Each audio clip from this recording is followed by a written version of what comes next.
Hello everyone, आशा करता हूँ आप सभी लोग स्वस्थ होंगे और अपने साथ साथ अपने परिवार वालों का भी ख्याल काफ़ी अच्छे से रख रहे होंगे।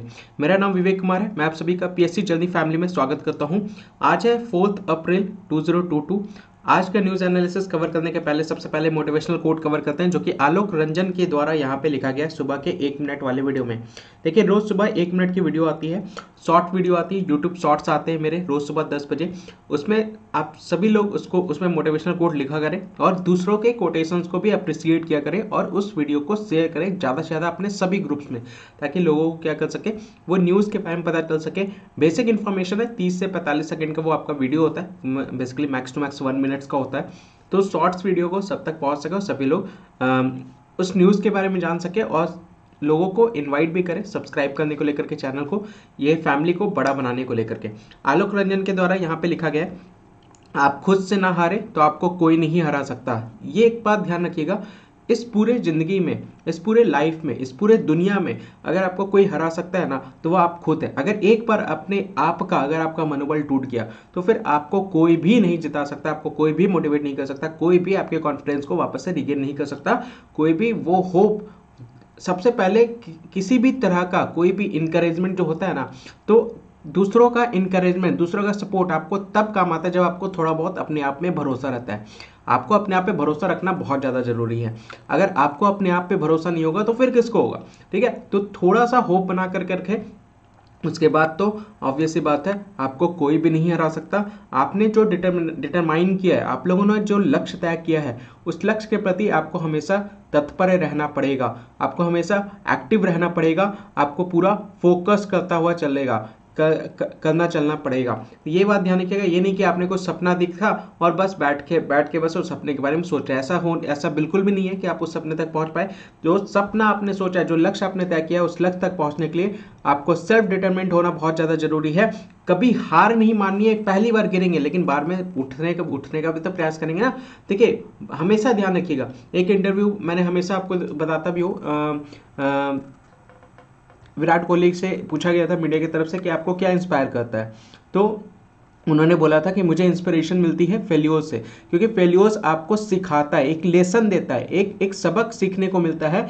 जो विनर्स जो होते हैं ना, विनर्स के जो विनर जो होते हैं, जो सक्सेसफुल होते हैं, उससे कोई लेसन नहीं सीखने को मिलता है। लेकिन जो फेल्योर्स होते हैं उससे ये लेसन देखने को मिलता है, जिस वजह से वो फेल्योर्स हुए हैं, वो उस तरह के कामों को वो फ्यूचर में ना रिपीट करें। तो ये एक सबक सीखने को मिलता है। तो failures is always key to the point of success. ये बात ध्यान रखिएगा।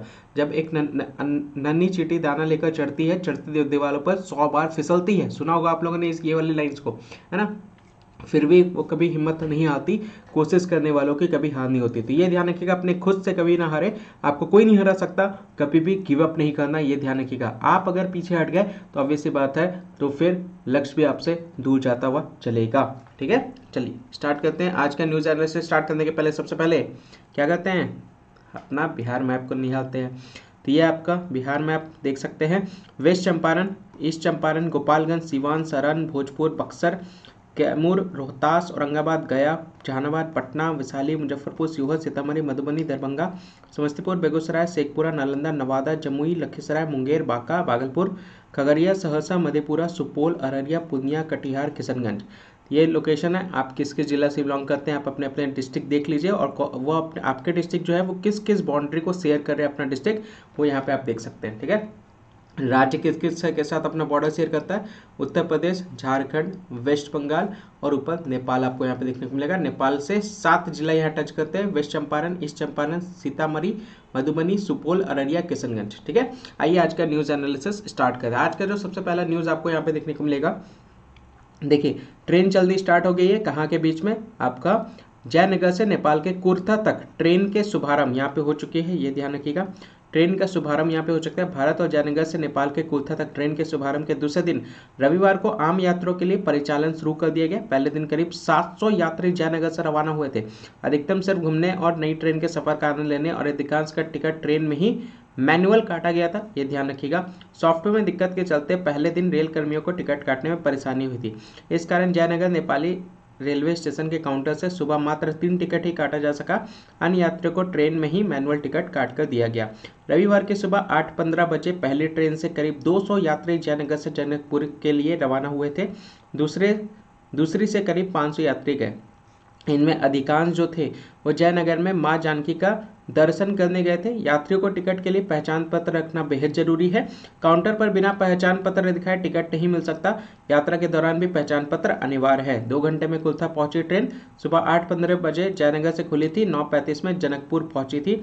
2 घंटे में कुल्था 10:15 बजे पहुंची। वही कुल्था स्टेशन से जयनगर के लिए ट्रेन 10:30 बजे रवाना हुई। 10:50 बजे जनकपुर और 12:30 बजे वापस से जयनगर पहुंच गई। नेपाल और भारतीय समय के चक्कर में छूटी गई कई की ट्रेन। नेपाल रेलवे को और से जारी समय सारणी रविवार के सुबह स्टेशन पर चस्पा की गई। ट्रेन का परिचालन नेपाली समय के अनुसार किया जा रहा है। भारतीय समय का नेपाली समय में 15 मिनट का अंतर यहाँ पे आपने देखने को मिलेगा। जिन यात्रा को ये पता नहीं था उनकी ट्रेन छूट गई। यहाँ पे आप देख सकते हैं जयनगर से नेपाल की यात्रा के लिए ट्रेन में सवार हो रहे लोग। ये आपका पहला नंबर न्यूज़ है। ठीक है, आगे बढ़ते हैं। यहाँ पे आप देख सकते हैं दूसरा नंबर न्यूज़ आपको यहाँ पे देखने को मिलेगा। दूसरा नंबर न्यूज़ यहाँ पे आप देख सकते हैं, कोटा से अपहृत मोतिहारी की छात्रा मुक्त, आरोपित को जेल। मोतिहारी पश्चिम चंपारण, यहाँ पूर्वी चंपारण आप यहाँ पे देख सकते हैं। कोटा से अपहृत शहर के बलुआ टाल मोहल्ला निवासी छात्रा को पुलिस ने मुक्त करा लिया। वहीं इस मामले में 4 दिन पूर्व कोटा से गिरफ्तार छात्र अंकुश सिंह को रविवार न्यायिक हिरासत में भेज दिया गया है। ठीक है, ये यहाँ पे आप देख सकते हैं, उसी को लेकर के बात कही जा रही है। मोतिहारी लोकेशन कहाँ पे है आप यहाँ पे देख सकते होंगे, पूर्वी चंपारण मोतिहारी यहाँ पे आप देख पा रहे हैं। ये ध्यान रखिएगा। ठीक है, आगे बढ़ते हैं नेक्स्ट न्यूज़ के तरफ। तीसरा नंबर न्यूज़ आपको यहाँ पे देखने को मिलेगा। तीसरा नंबर न्यूज़ क्या है, किससे संबंधित है, यहाँ पे आप देख सकते हैं। मुसहर समाज की बेटी को मंत्री ने किया क्या है सम्मानित। यहाँ पे देखिए मंत्री के द्वारा यहाँ पे सम्मानित किया जा रहा है। यहाँ पे आप देख सकते हैं मधुबनी में, झांसा में, मधुबनी जिले के झंझारपुर अनुमंडल के रत्तू पार गांव की सदस्य टोला निवासी छात्रा ममता कुमारी वर्ष 2022 की मैट्रिक परीक्षा प्रथम श्रेणी से पास कर मुसहर समुदाय के लिए नजीर बन गई है। गंगाराम सदाई की पुत्री ममता कुमारी अपने गांव में मुसहर समाज की पहली बेटी है जिसने मैट्रिक पास की है। राज्य के जल संसाधन तथा सूचना एवं जनसंपर्क मंत्री संजय कुमार झा ने रविवार को ममता के घर जाकर उसे सम्मानित किया और अपनी ओर से 25,000 रुपये का इनाम दिया है। यहाँ पे आप देख सकते हैं 25,000 रुपये का इनाम भी दिया गया। मंत्री ने कहा है कि रत्तूपार गांव में मैट्रिक पास करने वाली मुसहर समाज की पहली बेटी को यहाँ पे सम्मानित करते हुए अपार हर्ष और आत्मसंतोष की अनुभूति हो रही है। ठीक है, वर्षों पहले नीतीश कुमार ने दूरगामी योजनाओं को शुरू करते हुए वक्त महिलाओं और वंचित तबकों की सशक्तिकरण का जो सपना देखा था उससे गांव-गांव में क्रांतिकारी परिवर्तन धरातल पर स्पष्ट दिखाई दे रहा है। खासकर लड़कियों की शिक्षा के प्रति व्यापक जागरूकता आई है। ठीक है, तो उसी को लेकर के यहाँ पे प्रथम स्थान से पास हुई है, उसी को लेकर के यहाँ पे सम्मानित किया जा रहा है। 25,000 रुपये का यहाँ पे इनाम भी इनको दिया गया है। ठीक है, ध्यान रखिएगा। चलिए आगे बढ़ते हैं, किसके द्वारा, जनसंपर्क मंत्री संजय कुमार झा के द्वारा। फोर्थ नंबर न्यूज़ की तरफ बढ़ते हैं। फोर्थ नंबर न्यूज़ आप यहाँ पे देख पा रहे हैं। फोर्थ नंबर न्यूज़ क्या है, संयुक्त राष्ट्र फाउंडेशन ने चुना जानवी को यहाँ पे आप देख सकते हैं मुजफ्फरपुर, बिहार के मुजफ्फरपुर जिले के कटरा प्रखंड अंतर्गत अम्मा गांव निवासी समाज सेवी संतोष कुमार व अर्चना की 16 वर्षीय पुत्री जानवी को संयुक्त राष्ट्र फाउंडेशन की ओर से गर्ल अप ग्रांट 2022 के लिए चयनित किया गया। गर्ल अप ग्रांट, ये ध्यान रखिएगा। ठीक है, 175 देशों से कुल 20 लड़कियों का इसके लिए चयन हुआ है। तो 175 देशों से 20 लड़कियों का चयन हुआ है, जिसमें से एक आपको जानवी भी देखने को मिलेगा जो कि पटना के मुजफ्फरपुर जिले के कटरा प्रखंड से बिलोंग करती हैं। संयुक्त राष्ट्र फाउंडेशन की ओर से गर्ल अप ग्रांट को लेकर के 2022 को लेकर के इनको चयनित किया गया। याद रखिएगा इनका नाम क्या है, जानवी। कहाँ से बिलोंग करती हैं, मुजफ्फरपुर के कटरा प्रखंड। ठीक है, ये ध्यान रखिएगा। फिफ्थ नंबर न्यूज़ के तहत देखिए, ये एक तरह से आर्टिकल है और बहुत इंपॉर्टेंट है मेंस पॉइंट ऑफ व्यू से, ये ध्यान रखिएगा। यहाँ पे आप देख सकते हैं पर्यटन को बढ़ाने की बात यहाँ पे कही जा रही है। क्यों, बिहार में क्यों कही जा रही है, पर्यटन के क्षेत्र में बिहार में अपार संभावनाएं हैं। जरूरी है कि पर्यटन केंद्रों की संख्या बढ़े, वहाँ शानदार व्यवस्थाएं हो और माहौल बनाया जा सके। देखिए बिहार में जो इकोनॉमी जो है वो आपका बेसिकली मेन जो आपका सोर्स देखने को मिलेगा अर्थव्यवस्था का, वो बेसिकली कहाँ से है, वो पर्यटन से ही है। तो बिहार की आर्थिक व्यवस्था को, यानी बिहार की अर्थव्यवस्था को अगर सुधारना हो तो पर्यटन को ज़्यादा और हमें इम्प्रोवाइज करना पड़ेगा। तो पिछले कुछ वर्षों से पर्यटन के क्षेत्र में लगातार आगे बढ़ रहा है बिहार। यह वृद्धि न सिर्फ पर्यटकों की संख्या के मामले में है, बल्कि पर्यटन केंद्र भी आकर्षक हुए हैं। यहाँ पे ज़्यादा सरकार क्या कर रही है, अट्रैक्टिव बना रही है यहाँ पे टूरिस्ट स्पॉट, टूरिस्ट सेंटर, ये ध्यान रखिएगा। वैसे स्थान जो पर्यटन के लिहाज से शानदार हो सकते हैं, लेकिन बुनियादी सुविधाओं या अन्य ढांचागत दिक्कतों की वजह से अपेक्षित थे, अब वे बदले नजर आ रहे हैं। मतलब उसमें चेंजेस लाया जा रहा है। सरकार भी जानती है कि जितना हम अट्रैक्टिव बनाएंगे, जितना भी हम इम्प्रोवाइज करेंगे अपने पर्यटन सेक्टर को, ज़्यादा से ज़्यादा टूरिस्ट जो है वो यहाँ पर आएंगे और इसको विजिट करेंगे, और विजिट करेंगे तो ऑब्वियस सी बात है भारत की इकोनॉमी भी इंक्रीज होगी। जितने ज़्यादा टूरिस्ट बिहार में आएंगे, बिहार की इकोनॉमी उतनी ज़्यादा इंक्रीज होते हुए चलेगी। ठीक है, जंगल सफारी की बात करें, जैसे सेवाएं भी शुरू हो गई है, लेकिन इस क्षेत्र में अभी और काम बाकी है। देखिए, सफर तो शुरू हो गया, धीरे धीरे हर सेक्टर्स में, हर एरियाज में यहाँ पे इम्प्रोवाइज किया जा रहा है, यहाँ पे बदलाव किए जा रहे हैं। तो यहाँ पे उसी को लेकर के अभी शुरुआत है, अभी और मेहनत करनी है, और भी चीज़ों को चेंजेस करना है, मॉडिफिकेशन करनी है, बदलाव लाने की जरूरत है और इसको बढ़ाने की जरूरत है। 2 अप्रैल से भारत और नेपाल के बीच ट्रेन सेवा भी शुरू की, जैसा कि अभी हम लोगों ने कवर किया, ट्रेन सेवा भी शुरू की गई। तो ये भी एक पर्यटन का क्षेत्र में बहुत ज़्यादा इंपॉर्टेंट आपका न्यूज़ देखने को मिलेगा। पर्यटन के लिहाज से इसी ट्रेन सेवा का काफ़ी महत्व है। नेपाल की प्रमुख धार्मिक नगरी और माँ जानकी की धरती जनकपुर तक श्रद्धालु आसानी से जा सकेंगे। चलिए मुझे बताइएगा, पहले दिन, अभी मैंने आपको पढ़ाया है, पहले दिन मुझे कमेंट्स में आंसर चाहिए। पहले दिन पहली जो ट्रेन चली थी, पहली ट्रेन चली थी, उससे कितने यात्री सफ़र किए थे, कितने यात्री सफ़र किए थे? अभी पढ़ाया है, ये आपको मुझे कमेंट सेक्शन में बताना है। ठीक है, कितने यात्री सफ़र किए थे? पहली ट्रेन थी, ठीक है, जिसका, और ये ट्रेन जो थी वो कितने बजे यहाँ से निकली थी, कितने बजे जयनगर से निकली थी? ठीक है, वो आपको बताना, कमेंट सेक्शन में बताना, ये ध्यान रखिएगा। आगे बढ़ते हैं। तो नेपाल की प्रमुख धार्मिक नगरी और माँ जानकी की धरती जनकपुर तथा श्रद्धालु आसानी से जा सकेंगे। वहाँ जाने के लिए देश विदेश से जयनगर पहुँचेंगे। देखिए, बहुत से लोग देश के आएंगे यहाँ पे जयनगर, और यहाँ से फिर कहाँ जाएंगे, जनकपुर जाएंगे, जो कि नेपाल में पड़ता है ना। और ऑब्वियस सी बात है, यहाँ पे भारत की इकोनॉमी भी उससे बढ़ती हुई चलेगी। ठीक है, इससे स्थानीय बाजार एवं होटल व्यवसाय को फायदा होगा। और जो बाहर से लोग आएंगे तो यहाँ पे ऑब्वियस सी बात है, तो होटल वगैरह को भी क्या होगा, फायदा मिलेगा, स्थानीय जो बाजार है उसको भी यहाँ पे फायदा मिलेगा। इस ट्रेन के शुरू होने से देश दुनिया के लोगों के लिए नेपाल स्थित प्रमुख धार्मिक स्थल जनकपुर धाम जाने का मार्ग सुगम हो गया। जनकपुर धाम जाने अब और भी ज़्यादा आसान हो गया है, ये ध्यान रखते हुए चलेगा। गया के अंतर्राष्ट्रीय हवाई अड्डे और दरभंगा में नवनिर्मित हवाई अड्डे ने भी बिहार के पर्यटन के क्षेत्र में बदलाव लाया है। चलिए एक और क्वेश्चन मैं आपको दे रहा हूँ। दरभंगा में जो एयरपोर्ट बना है, ठीक है, दरभंगा एयरपोर्ट की बात करें, ठीक है, दरभंगा एयरपोर्ट का उद्घाटन किस दिन हुआ था? उद्घाटन किस दिन हुआ था, ये दूसरा नंबर क्वेश्चन है। और बताना है कि एक साल में कितने यात्री यहाँ से सफ़र किए, कितने यात्री का आवागमन और मतलब आवाजाही हुआ है, वो आपको बताना है। ये पढ़ाया है मैंने, ये सारी चीज़ें आपको पढ़ाई है, ये आपको बताना है। एक साल में दरभंगा एयरपोर्ट पे एक साल में कितने यात्रियों की आवाजाही हुई है, एग्जैक्ट डेटा मुझे बताना है आपको, ये ध्यान रखिएगा, ये हम लोगों ने कवर कर रखा है। ठीक है, देखते कितना चीज़ों को समझते हुए चल रहे हैं आप लोग। तो गया के अंतर्राष्ट्रीय एयरपोर्ट बिहार के पर्यटन क्षेत्र में बदलाव लाया गया। अब जरूरत है कि अन्य प्रमुख शहरों को भी हवाई सेवा से जोड़ा जाए। राजगीर की नेचर सफारी बिहार और बाहर के लोगों को आकर्षित करने लगी है।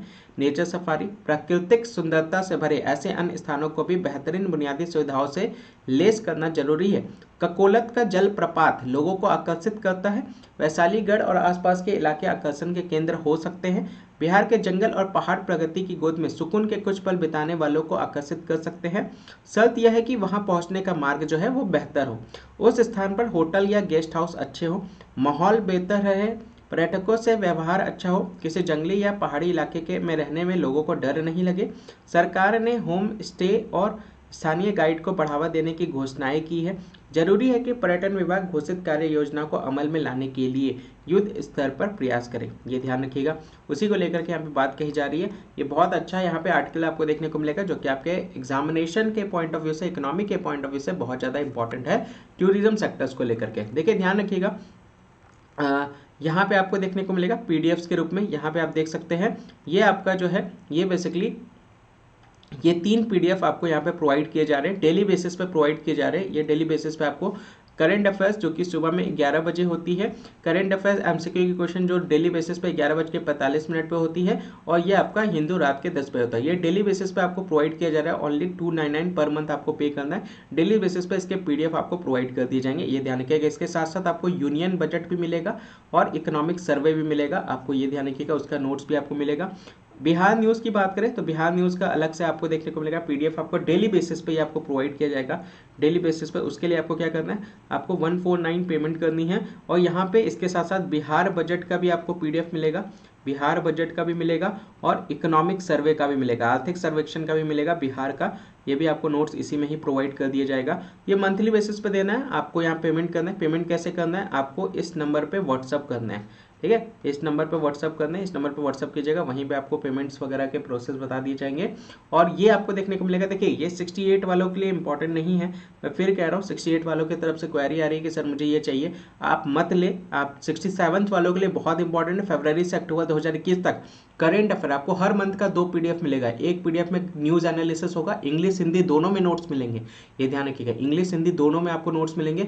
और दूसरा चीज़ है, दूसरा पीडीएफ जो होगा वो एमसीक्यू का, मंथली एमसीक्यू भी आपको दिया जा रहा है, मंथली आपको न्यूज़ एनालिसिस भी दिए जा रहे हैं इसमें, ये ध्यान रखिएगा। और सबसे बड़ी बात, आपको ये बाइलिंगुअल में मिल रहे हैं, मतलब इंग्लिश हिंदी दोनों में आपको नोट्स मिल रहे हैं। और इसके साथ साथ मैप के थ्रू आपको सारी चीज़ें यहाँ पे एक्सप्लेन की गई है। तो इस पीडीएफ को मैं कहूँगा 68 वाले मत ले, जो 68 वाले का क्वेरी जो आ रहा है उन प्लीज़ उन लोग मत ले। 67 जो देने जा रहे हैं उनके लिए भी ये बहुत ज़्यादा इंपॉर्टेंट है, ये ध्यान रखिएगा। इसके बाद जो पीडीएफ आएगा नवंबर से मार्च तक का, वो 68 वाले ले लीजिएगा। इसका प्राइस 399 है, वन टाइम पेमेंट है, आपको ये पेमेंट कीजिए, आपको 9 मंथ का पूरा पीडीएफ आपको मिल जाएगा।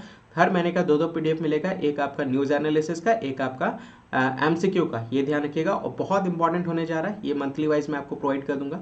बाकी डेली बेसिस पे ये तीनों आपको देखने को मिलेगा, जो कि मंथली प्राइस आपका, जो कि नॉमिनल प्राइस है 299। और बिहार न्यूज़ अगर आपको चाहिए डेली बेसिस पे तो 149 आपको यहाँ पे देखने को मिलेगा, डेली बेसिस पे आपको प्रोवाइड कर दिया जाएगा। पीडीएफ के लिए इस नंबर पर आपको व्हाट्सअप करना है, ये ध्यान रखिएगा, ठीक है। नेक्स्ट न्यूज़ की तरफ बढ़ते हैं। न्यूज़ नंबर 6, देखिए क्या बोला जा रहा है। न्यूज़ नंबर यहाँ पे 6 आप यहाँ पे देख सकते हैं, मैट्रिक के बाद 11वीं में मुफ्त होगा एडमिशन। देखिए मुफ्त एडमिशन होने की बात कही जा रही है।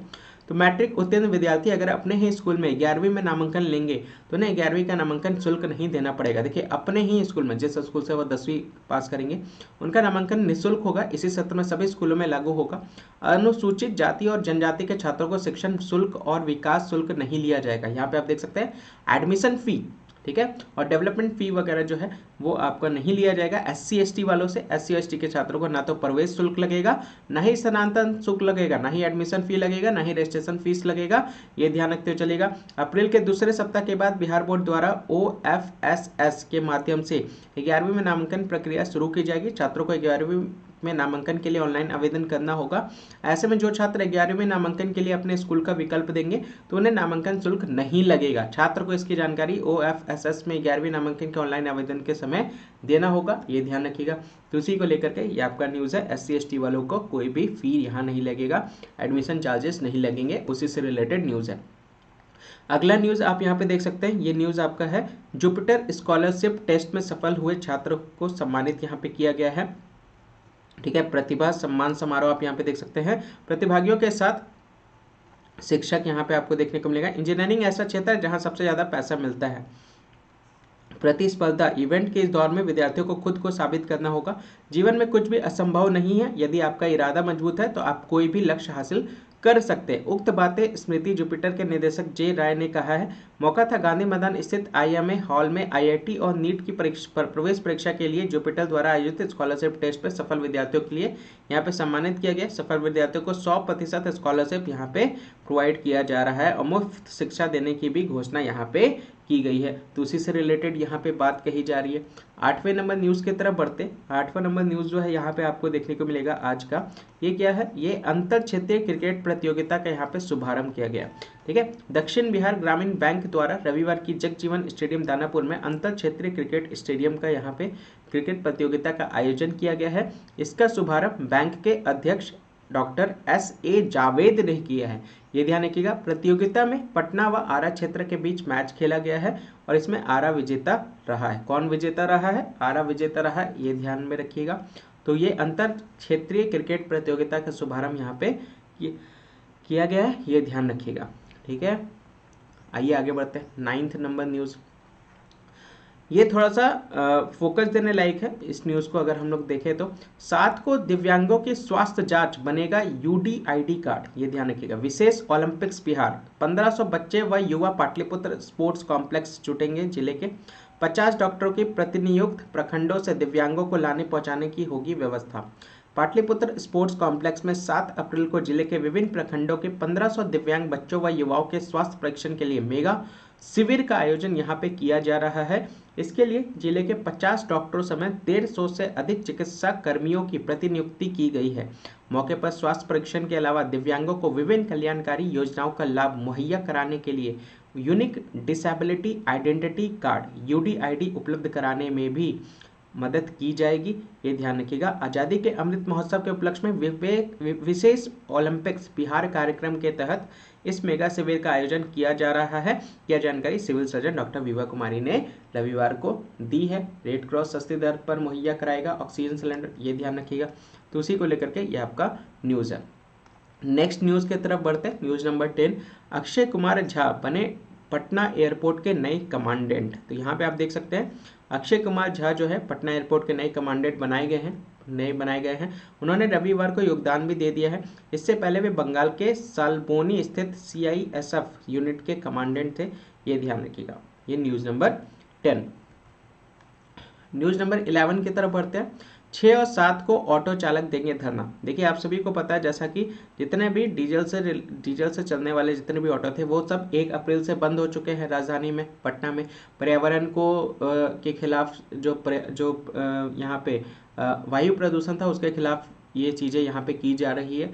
यहाँ का एयर क्वालिटी इंडेक्स जो है पटना का वो बहुत ज़्यादा खराब हो चुका है।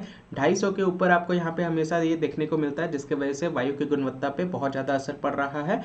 वायु क्वालिटी बहुत ज़्यादा बेकार हो चुकी है पटना की। तो उसी में सुधार करने को लेकर के डीजल जितने भी आपके व्हीकल्स हैं बट ऑटो वो सभी को यहाँ पे बंद कर दिया गया है और राजधानी में और वहाँ पे CNG का उपयोग करने के लिए किया जाए। तो डीजल चालित ऑटो के परिचालन पर रोक लगाने से ऑटो चालकों में आक्रोश आ गया। साथ ही CNG पंप पर लग रही लंबी कतार भी परेशानी बन गई है। आक्रोशित ऑटो चालकों के सारे यूनियन एकजुट हो आंदोलन का शंखनाद किया है। इस संबंध में तमाम यूनियनों के प्रतिनिधियों ने टाटा पार्क के पास बैठक कर सर्वसम्मति से आंदोलन की तिथि तय की गई है। चलिए अब यहाँ से आपको मैं क्वेश्चन देता हूँ। यहाँ पे इनके द्वारा यूनियन बनाया जा रहा है। अब आपको बताना है कि भारत के संविधान में किस अनुच्छेद के तहत देखिए ये लाइव एग्जाम्पल है, ये सब किस अनुच्छेद के तहत आपको बताना है, किस अनुच्छेद के तहत यूनियन बनाकर धरना देने की शक्ति आम जनता को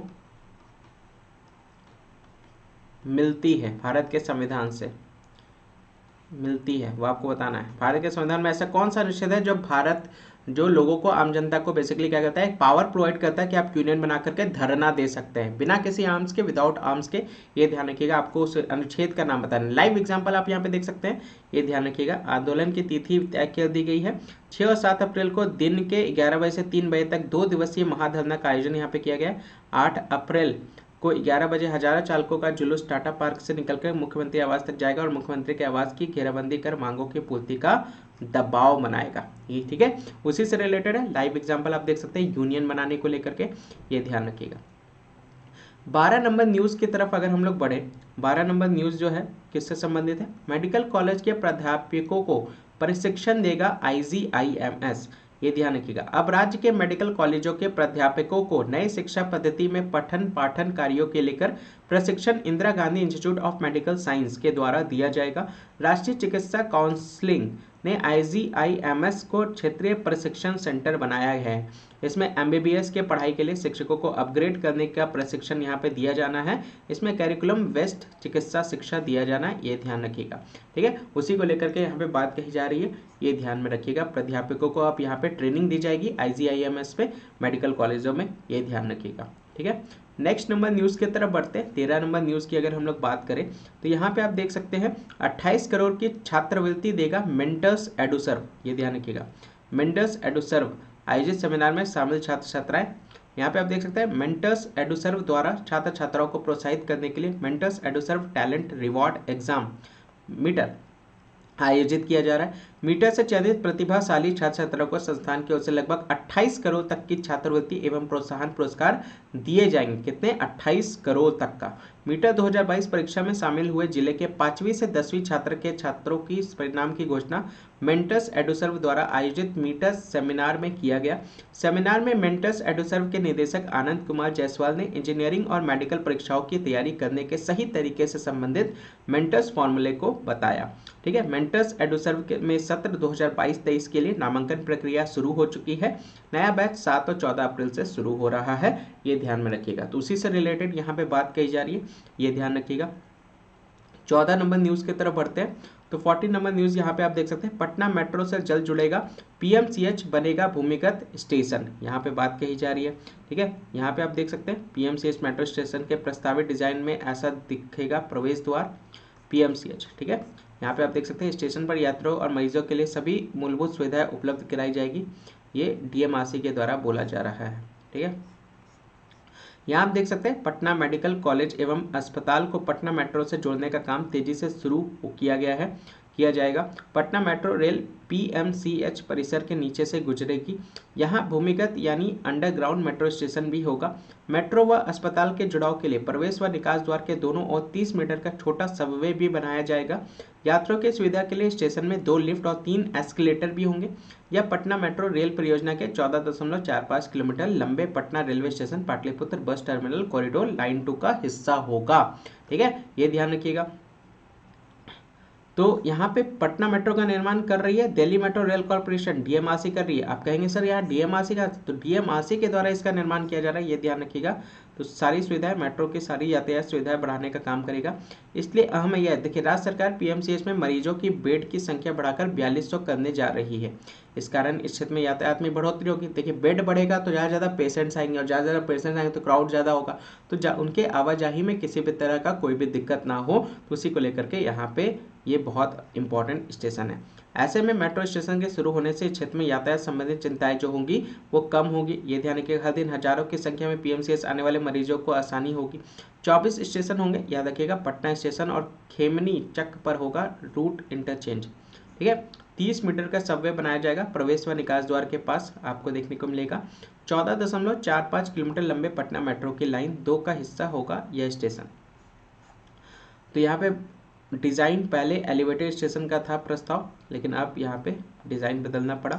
पीएमसीएच के पास एलिवेटेड मेट्रो स्टेशन का प्रस्ताव था, लेकिन इस स्टेशन के डिज़ाइन के अनुसार इसकी लाइन को बहुत घनी आबादी वाले आवासीय व व्यावसायिक इलाकों से होकर गुजरना था।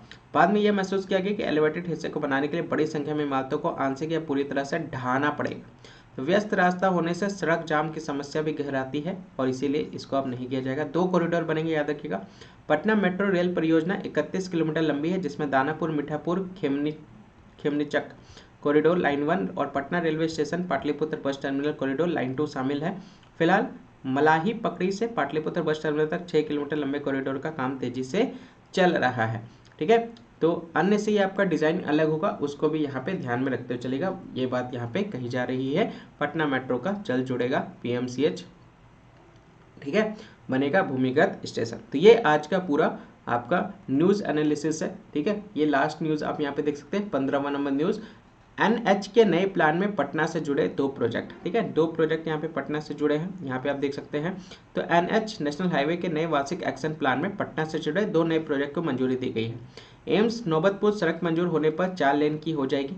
पटना से एम्स से लेकर के नौबतपुर जंक्शन तक 2 लेन सड़क के प्रस्ताव को वार्षिक एक्शन प्लान में शामिल कर दिया गया है। अभी 2 लेन से नहर के किनारे बनी हुई है, नई सिरे से 2 लेन सड़क अलग से बना दी जाएगी, ये ध्यान रखिएगा।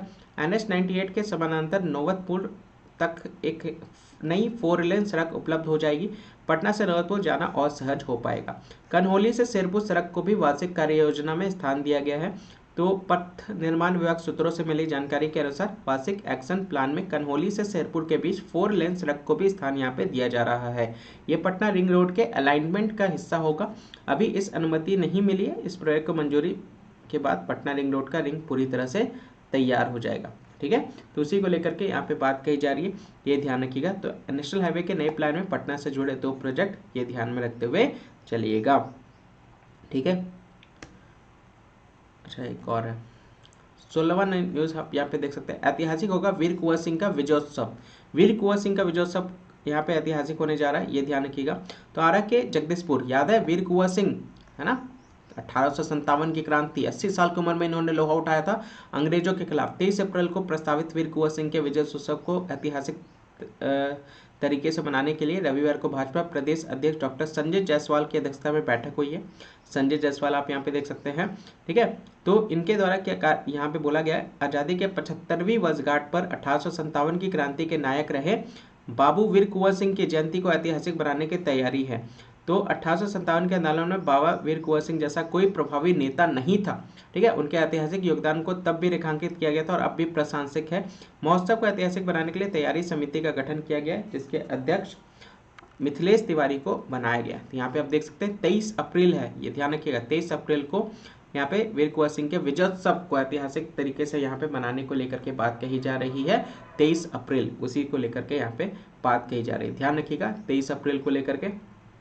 ठीक है, 17वां नंबर न्यूज आप यहाँ पे देख सकते हैं। पटना समेत 24 विधान परिषद की सीटों के लिए आज होगा मतदान। ये बहुत इंपॉर्टेंट न्यूज है, ये ध्यान रखिएगा, बहुत इंपॉर्टेंट न्यूज है। उसी को लेकर के यहाँ पे बात कही जा रही है। तो स्थानीय प्राधिकार कोटे से विधान परिषद की 24 सीटों, विधान परिषद की 24 सीटों के लिए सोमवार को मतदान होगा। राज्य में 534 प्रखंड मुख्यालय में मतदान केंद्र बनाए गए हैं। चुनाव आयोग की ओर से निष्पक्ष, निर्भीक, पारदर्शी और स्वच्छ मतदान की तैयारी पूरी कर ली गई है। नगर निकाय का त्रिस्तरीय पंचायतों के 1.25 लाख से अधिक मतदाता 185 प्रत्याशियों के भाग्य का मूल्यांकन करेंगे। ठीक है, सुबह 8 बजे से मतदान शुरू होगा। स्थानीय प्राधिकार चुनाव में कुल 1,32,166 मतदाताओं में 69,360 महिला है, 62,747 पुरुष है। ठीक है, तो राजद के 23, भाकपा का 1, भाजपा के 12, जदयू के 11, लोजपा का 1, कांग्रेस के 15 के अलावा कुछ सीटों पर लोजपा और वीआईपी के उम्मीदवार भी हैं, ये ध्यान रखिएगा। इस चुनाव में कौन कौन है मतदाता, तो सांसद, विधायक, विधान पार्षद, त्रिस्तरीय पंचायत के वार्ड सदस्य, मुखिया, ग्राम पंचायत सदस्य, प्रमुख जिला परिषद सदस्य, छावनी क्षेत्र के चुने गए प्रतिनिधि मतदाता होते हैं। चुनाव बाद 7 अप्रैल को मतगणना होगी, ये ध्यान रखिएगा। ठीक है, तो पटना से 6, नालंदा से 5, गया जहानाबाद अरवल से 5, औरंगाबाद से 8, नवादा से 11, भोजपुर बक्सर से 2, रोहतास कैमूर से 9, सारण से 8, सिवान से 8, गोपालगंज से 6, पश्चिम चंपारण से 7, पूर्वी चंपारण से 7, दरभंगा से 13, समस्तीपुर से 8। तो ये सारे देख सकते हैं, ये लोग बेसिकली निर्वाचन 8 प्रत्याशी चुनावी मैदान पर है निर्वाचन क्षेत्र से। बैगनी स्केच पेन से ही मतपत्र पर भरे नंबर, मतदाता बैगनी स्केच पेन से मतपत्र पर मूल्यांकन कर मतपेटी में मतदान करेंगे। मतदाताओं के चुनाव कर्मियों द्वारा किए गए पेन की मदद से अपनी पसंद के प्रत्याशी के नाम के आगे अंक लिखकर मतदान करना होगा। कई सीटों पर होगा त्रिकोणीय मुकाबले का असर, ये ध्यान रखिएगा। 7 से 8 सीटों पर त्रिकोणीय मुकाबले की स्थिति है। सारण में निर्दलीय सच्चिदानंद राय, मधुबनी में सुमन महासेठ, मोतिहारी में महेश्वर सिंह, पटना के लल्लू मुखिया और गया में सत्येंद्र कुमार के अलावा रोहतास कैमूर में रविशंकर पासवान के अलावा कई और सीटों पर निर्दलीय प्रत्याशी मजबूत स्थिति से यहाँ पे भाग लेंगे। तो प्रखंड मुख्यालय में बनाए गए हैं पोलिंग बूथ, ये ध्यान रखिएगा। स्थानीय तो 7 को परिणाम है, 1,32,166 मतदाता है। 534 बूथों पर करेंगे अपने मताधिकार का प्रयोग। शाम 4 बजे तक वोटिंग होगा। 185 प्रत्याशी आजमा रहे हैं किस्मत। तो इसी को लेकर के यहाँ पे बात की जा रही है। पटना समेत 24 विधान परिषद, ठीक है। लेजिस्लेटिव काउंसिल की बात यहाँ पे कही जा रही है, लेजिस्लेटिव काउंसिल, ठीक है। विधान परिषद में आज मतदान हो रहा है, ये ध्यान रखिएगा। शाम आपका 4 बजे तक वोटिंग चलेगी, ठीक है। तो ये आज का पूरा न्यूज़ एनालिसिस था। आई होप आपका आज का न्यूज़ पसंद आया होगा। तो वीडियो को लाइक करना बिल्कुल भी ना भूलें, शेयर ज़्यादा से ज़्यादा करें, लोगों तक पहुंचाएं। यहाँ पे न्यूज़ एनालिसिस रेगुलर इवनिंग में 6:45 में होती है। चैनल को अगर आपने सब्सक्राइब नहीं किया तो चैनल को सब्सक्राइब कर लीजिएगा और ज़्यादा से ज़्यादा इसको शेयर करें ताकि बाकी लोग भी सब्सक्राइब कर सकें। जो PCS की तैयारी कर रहे हैं, बिहार के कोई भी एग्जाम की तैयारी कर रहे हैं, तो उनके लिए काफ़ी ज़्यादा ये मददगार होने जा रहा है। और बहुत सारे लोग कहते हैं सर सब्सक्राइब करने के बाद भी नोटिफिकेशन नहीं आया, तो सब्सक्राइब करने के बाद बगल में बेल आइकन का ऑप्शन आता है, तो बेल आइकन के ऑप्शन पे जरूर प्लेस कर दें ताकि उससे आपके पास टाइमली नोटिफिकेशन मिल सके जब भी ये आपका वीडियो यहाँ पे आए। बाकी किसी भी तरह का कोई भी डाउट, कोई भी प्रश्न, कोई भी सजेशन, कोई भी फीडबैक आपको देना हो तो आप मेरे से कॉन्टैक्ट कर सकते हैं pscjourney4@gmail.com में, और डिस्क्रिप्शन में आपको सारे ग्रुप लिंक्स मिल जाएंगे, फेसबुक, टेलीग्राम वगैरह। पीडीएफ की अगर रिक्वायरमेंट हो तो पीडीएफ के लिए नंबर मैंने आपको प्रोवाइड कर दिया है, उस नंबर पर व्हाट्सएप आपको करना है और वहीं पे आपको सारे पीडीएफ्स प्रोवाइड कर दिए जाएंगे। ठीक है, तो आज के लिए बस इतना ही। जय हिंद, जय भारत।